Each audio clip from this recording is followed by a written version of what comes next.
आज एक ऐसी रिपोर्ट जो सिर्फ आंकड़े नहीं बल्कि हमारी सुरक्षा की असली तस्वीर है।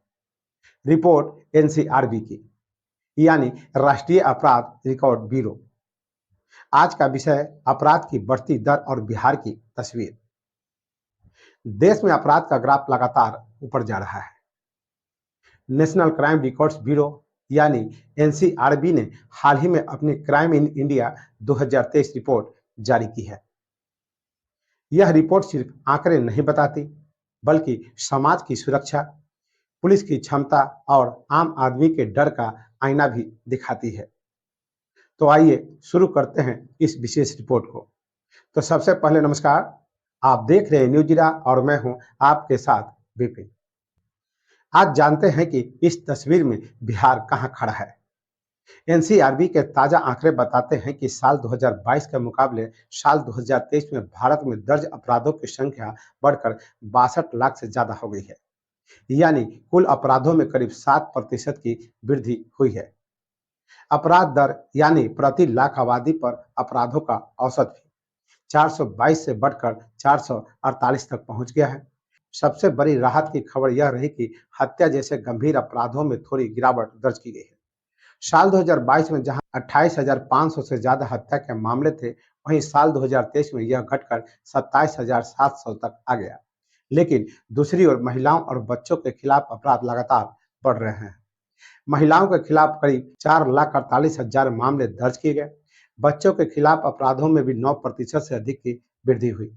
और सबसे चौंकाने वाली तस्वीर साइबर अपराधों की रही, जिसका ग्राफ सबसे तेजी से ऊपर जा रहा है, जिसमें ऑनलाइन ठगी, फिशिंग, ओटीपी फ्रॉड और बैंकिंग स्कैम हर राज्य में बड़ी चुनौती बन चुके हैं।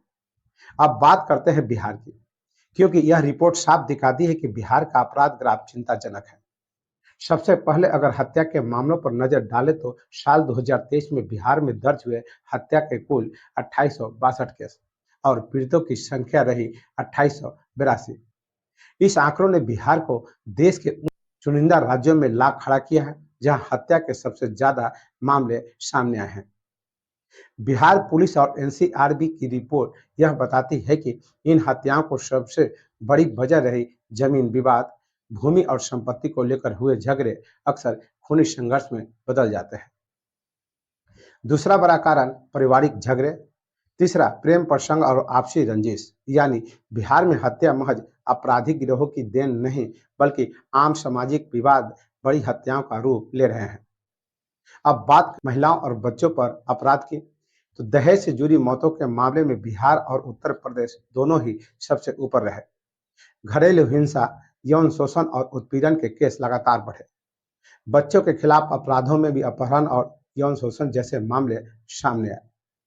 और सबसे बड़ी चुनौती साइबर अपराध। बिहार में इंटरनेट और स्मार्टफोन के बढ़ते इस्तेमाल के साथ ऑनलाइन ठगी का ग्राफ तेजी से ऊपर गया है। ग्रामीण इलाकों तक ओटीपी स्कैम और फर्जी कॉल पहुंच चुकी है। इसका असर क्या है? आम जनता असुरक्षित महसूस करती है। गांव से लेकर शहर तक लोग पुलिस थानों का चक्कर लगाते हैं, लेकिन शिकायत दर्ज करने से लेकर न्याय मिलने तक की यात्रा बेहद लंबी और कठिन है। यानी अपराध सिर्फ एक आंकड़ा नहीं बल्कि हर घर, हर गली और हर गांव की चिंता बन चुका है।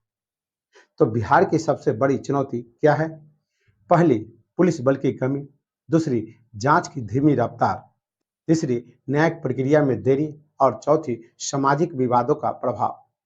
बिहार को अपराध रोकने के लिए सिर्फ पुलिसिंग नहीं बल्कि सामाजिक सुधार की भी जरूरत है। क्या किया जा सकता है? पुलिस को आधुनिक तकनीकी से लैस करना होगा। साइबर अपराध से निपटने के लिए अलग सेल मजबूत करनी होगी। विवाद निवारण समितियां गांव-गांव तक ले जानी होगी। और सबसे अहम, तेज और पारदर्शी न्याय प्रणाली। अगर एक कदम नहीं उठाए गए तो अपराध का यह ग्राफ सिर्फ आंकड़ों तक सीमित नहीं रहेगा बल्कि आम जनता की जिंदगियों को और असुरक्षित करेगा। तो एनसीआरबी की रिपोर्ट एक चेतावनी है कि भारत में अपराध घटने के बजाय बढ़ रहे हैं। बिहार की तस्वीर और भी गंभीर है। हत्या से लेकर दहेज, महिलाओं और बच्चों के अपराध और अब साइबर ठगी सब मिलकर सुरक्षा पर बड़ा सवाल खड़ा कर रहे हैं। अब देखना यह है कि क्या सिस्टम इन चुनौतियों से निपटने के लिए तैयार है। फिलहाल इतना ही। वीडियो पसंद आए तो लाइक और शेयर करें, चैनल को सब्सक्राइब और फॉलो करें। साथ ही इस रिपोर्ट पर अपनी प्रतिक्रिया कमेंट बॉक्स में देना न भूलें।